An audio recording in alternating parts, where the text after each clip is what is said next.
জি সুসংবাদ, মিসেস ঋতু মা হতে চলেছেন। কি? আরে এটা তো অসম্ভব।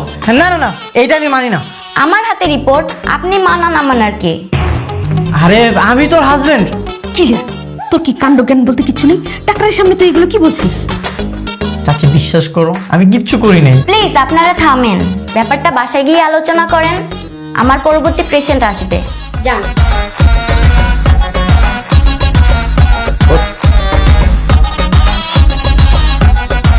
আচ্ছা, এই বাচ্চার বাবাকে? জাস্ট কিছুদিন হলো আমাদের বিয়ে হয়েছে, আমি তোকে টাচ পর্যন্ত করিনি। এই মিথ্যা কথা বলিস কেন? গতকাল রাত্রেও তো তুই আমার পাশে শুইলি, আমাদের টাচ লাগলো না? এরপরে তো তুই এই যে পরশুদিন বাইকে চড়ার সময় আমাকে কি সুন্দর করে বাইকের পিছনে জড়ায় নিয়ে বসলি, তুই মিথ্যা বলস কেন? আরে ঘাড় ধাক্কা দিলে আর বাইকের পিছনে বসালে কি কেউ প্রেগনেন্ট হয়ে যায়? না, তা বাচ্চা হয় না, কিন্তু তুই তো মিথ্যা কথা বলতেছিস। তুই যে মিথ্যুক সেটাই সবাইকে প্রমাণ করলাম আমি। এই থামতো তোরা, যা হবার হয়েছে। এই অবস্থা কখনোই ডিভোর্স হয় না। এখন তোরা দুইজনে সংসারের দিকে মনোযোগী হও, ইনশাআল্লাহ আস্তে আস্তে সব ঠিক হয়ে যাবে। তোমাদের বলে না কোনো লাভ নেই, তোমরা যা ইচ্ছা তাই করো, আমি আমার ব্যবস্থা করতেছি। কাজ এখন একটাই, সংসার সংসার। কে? বাচ্চার বাবা পাওয়া গেল? হ্যাঁ বাবা। কে? ফার্মেসির দোকানদার। একটা চটকানা মেরে দাঁড়িয়ে দিবি। এই কি করে বুঝলি তুই ফার্মেসির ওই লোকে এই বাচ্চার বাবা? আমি নিজ চোখে দেখেছি ফার্মেসির লোকটার সাথে ফুচুর ফুচুর করতে। আরে কারোর সাথে ফুসুফুস করলেই কি সে বাচ্চার বাবা হয়ে যায় নাকি? হ্যাঁ, এক্স্যাক্টলি। এই তুমি ফার্মেসিতে গিয়েছিলে কেন? কেন যাব না?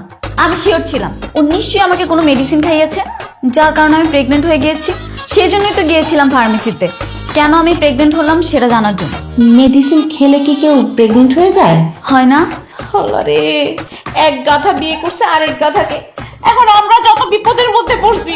শোন বাবা, এই বাচ্চা হওয়া না হওয়া এটা আল্লাহর নিয়ম। এটা যা হবার হয়ে গেছে, এটা নিয়ে আর চিন্তা করে কোনো লাভ নেই, বরং আমরা আনন্দ করি। বাবা আমি তো তোমাদের বলে না কোনো লাভ নেই।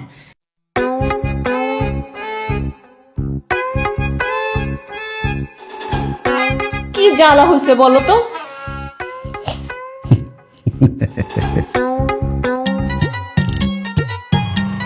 আরে মামা জিপ চলে আসছে। আরে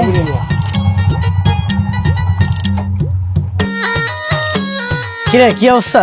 ভালো আছি দোস্ত, শুনলাম তুই নাকি বিনা দাওয়াতেই বাবা হয়ে গেছিস। আমি বাবা হতে যাচ্ছি সেটা তো আমি নিজেই জানি না, আর ও যে মা তো যাচ্ছে এই বাচ্চার বাবাকে ও জানে না। কি একটা অদ্ভুত রে। এইসব বিষয় নিয়ে কি মজা নিতে হয়? তো মজা নিব না? তোমার বাচ্চার বাবাকে সেটা তো তুমি নিজেই বলতে পারছো না, তাহলে কি করবো? মজা তো নিতেই হবে। কি রে? আচ্ছা দোস্ত, এমনও তো হতে পারে ঘুমের মধ্যে। ঘুমের মধ্যে? সেটাই হতে পারে তো, আমিও সেটাই ভাবছি। হ্যাঁ আমিও তো সেটাই ভাবছি। এই আমি কি তোমার সাথে কখনো এক খাটে ঘুমিয়েছি? হ্যাঁ, ওই যে বৃষ্টির দিন। হ্যাঁ বৃষ্টির দিন? এই তোমার মনে পড়তেছে না? ওই যে বৃষ্টির দিন, বৃষ্টি হচ্ছিল, তারপর তুমি আর আমি যে এক খাটে শুলাম। সেদিন তো তুমি এক পাশে শুয়েছিলে আর আমি আরেক পাশে, আমাদের মধ্যে অনেক ডিস্টেন্স ছিল, কিভাবে কি হবে? কি হয়েছে দোস্ত? বাদ দে, বেচারি বলতে যাচ্ছে না বাচ্চাটার বাবাকে, তোর মনে করে চালাই দে, সমস্যা কি? কি বলতেছিস তোরা কি বোকা? হ্যাঁ এটা কখনোই সম্ভব না। এমনিতেই তো ওকে এখন আমি ওয়াইফের মর্যাদাই দেইনি, আর ওর বাচ্চার পিতৃ পরিচয় আমি দিব, এটা তো কখনোই সম্ভব না। অসহ্য, তোমার সাথে বের হওয়াটা আমার ভুল হয়েছে। মা ইজ্জত আর কিচ্ছু রাখলা না, অপমান করো তো করো, এখন ফ্রেন্ডদের সামনে করলা। আহারে বেচারিটা কষ্ট পায় চইলা গেল রে। মামা রে। ভাইজান, আমার একটা ছোট্ট গবেষণা আছে ভাইজান। কি গবেষণাটা হলো এই যে আমি নানা হব, আমার নাতি হবে তার নাম নিয়ে। তার আগে আমি একটু বলে নেই, এই ছোটবেলায় আপনি কিন্তু আমাকে অনেক মারতেন, উল্টা পাল্টা চট থাবা যখন ইচ্ছা মারতেন। হ্যাঁ, শরম দিস না? মনে আছে কেন মারতেন? মানে আমি খুব দুষ্টু ছিলাম, আপনি আমারে কইতেন যে তোর তোর পোলা মাইয়া নাইলে তোর মানে নাতি পুতি যেটা হবে সেটা তোর মতো দুষ্টু হবে। এই জন্য ওর নাম আমি ঠিক করেছি গিট্টু। গিট্টু গিট্টু একটা নাম হইল নাকি? হ্যাঁ বেটা, নাম হবে রাজ, কারণ আমার নাম রাজ্জাক, আমার নাতির নাম হবে রাজ। ভাইজান, এটা কিন্তু আপনি একদমই ঠিক বললেন না। কোনটা? আপনার নামে কেন শুধু নাম হবে? হ্যাঁ, আমরা কি ভেসে এসেছি নাকি?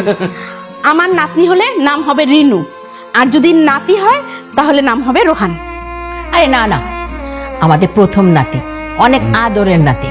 আমার নাতির নাম হবে গুল্লু সোনা। আমি ডাকবো গুল্লু। ও গুল্লু।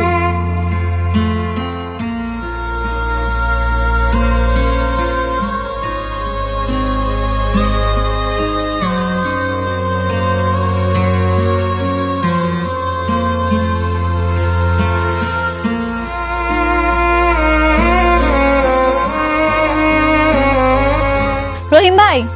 আপা আপনি? হ্যাঁ আমি। আমার একটা শ্যাম্পু দেন আর হচ্ছে একটা বিস্কিট দেন। আপা হ্যাঁ? শুনলাম আমাদের সন্তানের বাবার পরিচয় নাকি নাই। কে বলছে? এলাকা তো সরিয়ে গেছে, সবাই তো হাসাহাসি করতে আছে। আপা সদাইটা নিয়ে যান। আরে আপা, আমরা বাচ্চার নাকি বাবার সন্ধান পাইতেছেন না? না পাইলে মহল্লা আর কি পোস্টার লাগাই দেন, পাইয়া যাবেন কি।